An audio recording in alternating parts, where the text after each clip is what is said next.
वे जो है अखिल विश्व संत सत्संग के सक्रिय सदस्य में से एक है। इनका जो है उपाधि जो है अखिल भारतीय सत्संग के द्वारा जो प्रदर्शित किया गया है महर्षि गौतम महाराज, वे हम लोगों के बीच आए हुए हैं। बहुत कष्ट रहते आए, जब शरीर जो है अनुकूल नहीं है, फिर भी आने के लिए जरा तकलीफ है। हम लोगों के बीच में है, वे कुछ सेवा करेंगे।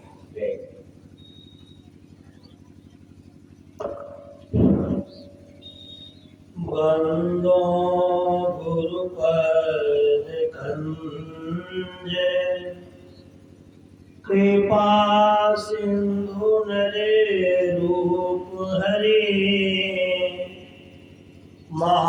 महामोहतम पुंजे जासु वचन रवि करे निकरे। अव्यक्त रूप में सर्वत्र विराजमान पूज्यपाद संत सद्गुरु महर्षि में ही प्रधान जी महाराज के उभय पाद पद्मों में कोटि सा नमन। व्यक्त रूप में मंचस्थ पूज्यपाद महर्षि संत गुरु शरण प्रधान जी महाराज के उभय पाद पद्मों में कोटि सा नमन। मंचस्थ मुद मंगल में महात्मा गण के पाद पद्मों में कोटि सा नमन। आदरणीय सत्संग प्रेमी महानुभावों, माताओं तथा भक्तिमती बहनों, अभी हम लोग सत्संग योग चारों भाग और गुरु महाराज की पदावली से पाठ का श्रवण किए। बाबा से अनुरोध है कि इस समय समाप्ति की सूचना मुझे घंटे बजाकर दे दें और उसी पाठ के आधार पर जो मुझे 39 वर्ष में संत की साधना के बाद जो कुछ भी समझ में आ सका आपके बीच में रखने का प्रयास करूंगा। सत्संग योग के पाठ में श्री जमाल दर्शनोपनिषद में जो सामवेद का खंड 1 से पाठ हुआ था, उसमें कहा गया कि ज्ञान शौच को छोड़कर जो बाहरी शौच में लगा रहता है वह सोना को छोड़कर मिट्टी का ढेला लेता है। ज्ञान शौच क्या है? ठीक है, बाहरी शौच तो गलत है, फिर ज्ञान शौच है क्या? ज्ञान शौच ये है किताबी ज्ञान को पूरी धरती पर सभी लोग किताब पढ़ पढ़ के आते हैं, वो क्या वह ज्ञान है? उत्तर है नहीं। ध्यानोत्पन्न ज्ञान जो है उस सोच को जो मानेगा उससे शुद्धि होती है। ध्यान करके जो ज्ञान होता है, किताब पढ़ के जो ज्ञान होता है, उससे शुद्धि नहीं होती है। अगर किताब पढ़ के जो ज्ञान होता उससे शुद्धि हो गई होती तो किताब पढ़ पढ़ के जो इतने विद्वान सारे विश्वविद्यालय में हुए हैं वो शुद्ध हो गए। आपको पता होगा हमारे देश में कोविंद जी के पूर्व एक राष्ट्रपति हुआ करते थे प्रणब मुखर्जी। उनकी धारणा थी कि देश को विद्वान बना दो, लोगों को संसार में पढ़ाई लिखाई करवा दो तो देश उन्नत होगा। वो यहाँ तक ही जानते थे, इससे ज्यादा उनकी क्षमता नहीं थी। पता चला कि वो जब शरीर छोड़े तो राष्ट्रपति कार्यालय में वो सिगरेट पिया करते थे, लकड़ी वाला लगा करके, वहां सब प्राप्त किया वो जब अपना पद छोड़े थे। अब देखिए शौच तो नहीं हुआ उसमें, ज्ञानी थे, ध्यान से उत्पन्न ज्ञान नहीं था, इसलिए ये गलती थी। अब देश के प्रधान जो मुखिया है उसमें गलती होगी, पूरा देश में गलती होगा। और मेरा निष्कर्ष यह कहता है देश में ज्ञान को नहीं, जब ध्यान को बढ़ावा दीजिएगा, इसको प्राथमिकता दीजिएगा, तो देश अंतिम रूप से सुधर जाएगा, बन जाएगा, राम राज्य हो जाएगा। और ऐसे भी आप जानते हैं कि कलयुग के बाद सतयुग ही आता है, तो सतयुग की जो नींव है यही से बताना शुरू करता है। आगे कहा कि व्रत के बारे में, तप को व्रत माना है, तप एक व्रत है। फिर संतोष, सेटिस्फैक्शन, कल भी हम लोग पाठ में सुने थे, यथा लाभ, जितना लाभ हो उसी में संतोष कर लेना चाहिए। इसको अंग्रेजी में सेटिस्फैक्शन कहते हैं। यह भी एक व्रत है, जैसे हम लोग सोमवारी मंगलवारी इत्यादि करते हैं, इसलिए संतोष का एक व्रत हमको करना पड़ेगा। आस्तिक, वेदों में विश्वास। आप वेद में मानते हैं तो आस्तिक हैं, और वेद को नहीं मानते हैं तो नास्तिक हैं। जैसे बौद्ध वेद को नहीं मानते। दान, दान को एक व्रत लेकर के किया जाता है। जैसे बाबा 3 दिन से दान कर रहे हैं, अन्न दान कर रहे हैं, एक व्रत लेके, और 37 वर्ष हो गई है दान करते करते, प्रत्येक वर्ष बाबा करते हैं। ईश्वर पूजन, ईश्वर पूजन एक व्रत है, नियम पूर्वक ईश्वर की पूजा करनी चाहिए। सिद्धांत श्रवण, जिन सिद्धांतों पर आपको चलना है उसका श्रवण करने से आपको क्या क्या करना है आपके मन में यह बैठ जाए। फिर लज्जा, लज्जा भी एक व्रत है, इसको लज्जा को रखना चाहिए। विचार और जप, चिंतन करना, ईश्वर चिंतन करना, सृष्टि चिंतन करना, पिंड और ब्रह्मांड इत्यादि के बारे में सोचते रहना, परमात्मा के बारे में सोचना, माया के बारे में सोचना, यह सब जो है कि व्रत है और तप व्रत है। तपाना, शरीर को तपाना, यह भी व्रत है। भीतर में रहने वाला दूषित चित्त इस स्थान से शुद्ध नहीं होता। तो फिर कैसे शुद्ध होता है? जब हमारा चित्त दूषित हो गया। दूषित होने का क्या मतलब है? यह चित्त जब सदविकारों के कब्जे में चला जाता है, जैसे पाकिस्तान भारत के किसी अंश पर कब्जा कर लेता है, या चाइना भारत के किसी अंश पर कब्जा कर लेता है, वैसे ही सदविकार हमारे चित्त पर हमेशा कब्जा करते रहते हैं। और यह कब्जा अगर छूट जाए तो जीते जी व्यक्ति परमात्मा हो जाएगा, शरीर में रहेगा भी। क्योंकि परमात्मा होने का क्या मतलब है? निर्वाण प्राप्त करने का मतलब है कि जब हमें कोई दुख न हो। आप निर्विकारी रहेंगे तो आप बंधन भी रहेंगे, बंधन में भी रहेंगे, फिर भी आपको कोई दुख नहीं होगा। ये वह शिव तो शरीर में विद्यमान। शंकर भगवान, शिव मतलब कल्याणकारी, शिव शिव मतलब आपका कल्याण हो, कल्याण हो। वह शरीर में विद्यमान है, परंतु मूर्ख लोग उसको कहाँ खोजते हैं? कोई तीर्थ में, कैलाश पर्वत पर उनको खोजते हैं, कोई दान में, कोई जप में, कोई यज्ञ में, कोई काठ में, और कोई पाषाण में भगवान शंकर को खोजते हैं। लेकिन शंकर भगवान है कहाँ? आपके शरीर में स्थित है। तदोपरांत पाठ आया कि कहाँ निवास कर ध्यान करना चाहिए। पर्वत के आगे निवास करना चाहिए, नदी के किनारे करना चाहिए, पवित्र स्थान में जो कि मठ बनाकर रहना चाहिए।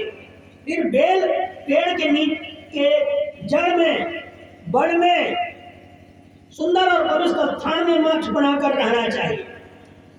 आसन आरंभ करने के पूर्व उत्तर या पूरब मुंह में बैठना चाहिए।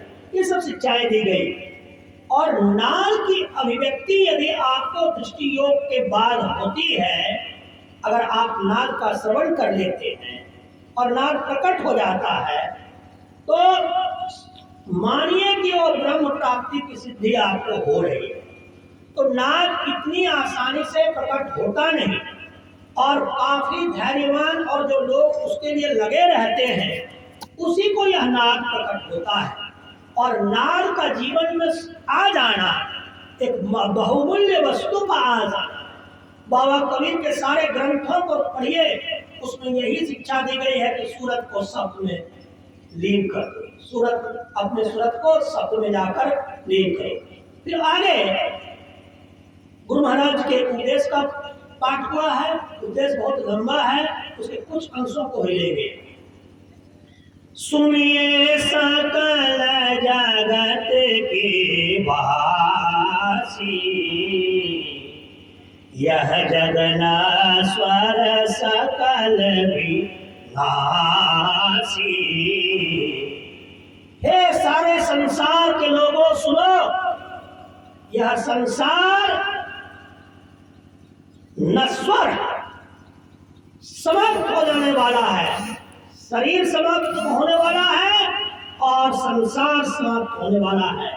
जितना जो कुछ है, whatever which is in existence, जो कुछ भी है will destroy, वो सब के सब ध्वंस को प्राप्त होगा।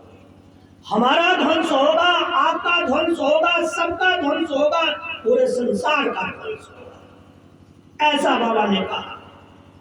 आगे बहुत सारी पंक्तियां बाबा ने लिखी है। सातों स्वर्ग के निवासी, देव देव सब अमित विलासी। सातों स्वर्ग के जो निवासी हैं, सात स्वर्ग कौन कौन है? तो हमारे जो पूर्वज थे उनका एक स्वर्ग होता है, कर्मदेवों का स्वर्ग, जन्मदेवों का स्वर्ग, प्रजापतियों का स्वर्ग, ब्रह्मलोक, ये सब स्वर्ग है।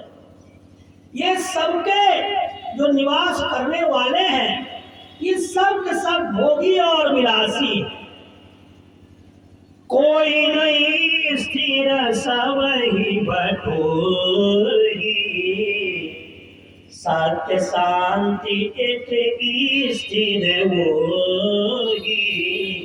यहाँ कोई भी स्थिर नहीं, हम स्थिर नहीं, आप स्थिर नहीं, संसार स्थिर नहीं, देवी देवता स्थिर नहीं, सारे लोगों के निवासी कोई भी स्थिर नहीं। स्थिर है तो वह एक शांति स्वरूप जो सर्वेश्वर परमात्मा है, वही स्थिर है। सभी आने जाने वाले। आगे कहा, गुरु सेवा गुरु पूजा करे ना, अनट बनट कछु मन नहीं धरे ना। गुरु की सेवा करो, गुरु की पूजा करो, गुरु के बारे में उल्टा पुल्टा ख्याल अपने मन में मत रखो। अनासक्त जग में रहु भाई, दमन करो इंद्रिय दुखदाई। यह संसार में डिटैच्ड होकर और इंद्रियां जो बाहर संसार में बहक रही है, इसका दमन करो। क्यों? कि इंद्रिय की ओर का रास्ता दुख वाला रास्ता। काम क्रोध मद मोह को त्यागो, कृष्ण तजी गुरु भक्ति में लागो। काम को त्यागो। काम क्या है? इच्छाएं, डिजायर्स, जो विल्स है हमारे ब्रेन्स में, उसको आपको त्याग देना। बहुत प्रकार की इच्छा है। एक हृदय एक है, उसमें परमात्मा को बिठाओ। अन्य इच्छा को बिठाओगे तो परमात्मा बैठेगा नहीं। मन कर सकल कपट अभिमाना, राग द्वेष अवगुण विधि नाना। रस रस तजो तब ही कल्याणा, धरि गुरु मत तजि मन मत खाना। बाबा का निर्देश है कि समय पूरा हुआ है, इसलिए सब लोग जोर से जयकारा करेंगे। श्री सद्गुरु महाराज की, श्री सद्गुरु महाराज की, श्री सद्गुरु महाराज की। श्री सद्गुरु महाराज की जय। देखिए लोग तो बराबर राम राम करते हैं, राम राम करते हैं। किसी का नाम राम